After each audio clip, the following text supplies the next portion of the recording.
থাকে না। এই যে আমাদের শিবুদা রয়েছে, শিবুদা চায়ের দোকানে আমরা চা খেতে আসে, কিন্তু শিবুদা একটা জিনিস ভুল করে, আগে আমাদের বিস্কিট বা কেকটা হাতে দিয়ে দেয়, খেয়ে নি, পরে শুধু চা দেয়। আরে নে নে, এটা তো আরে অল্প খা, দিব্যি সবাই। তার ভালো কথাই তো বলছি। দেখো স্বপ্ন আজকে ব্যায়াম করতে এসেছে, কেউ দেখে বলবে, সবাইকে কেউ দেখে বলবে যে কোমরে ব্যথা।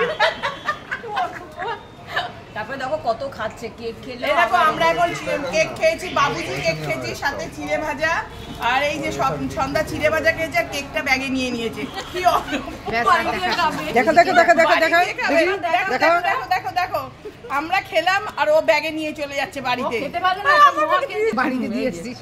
এই যে দেখো, না গো আমি খেয়েছি একটু আগে, আমার বাড়ি গিয়ে খাবে, বাড়ি গিয়ে খাবে, ওই জন্য রেখে দিয়েছে ব্যাগের মধ্যে। মুড়ির মোয়া দিয়েছে। হ্যাঁ এই যে খাওয়াচ্ছে, দীপ্তি খাওয়াচ্ছে আজকে। এই যে ও কাল রাত্রে ব্যাগের মধ্যে টাকা পড়ে সবার থেকে তাড়িয়ে খাওয়া। ও 5 মাসে খাওয়া খেয়াল নিচ্ছে।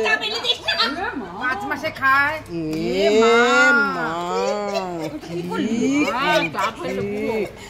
যা বন্ধ করে দিবি। ঠিক আছে বন্ধুরা, আমরা চা খাই, চা পড়ে গেছে গরম চা আমাদের গায়ে।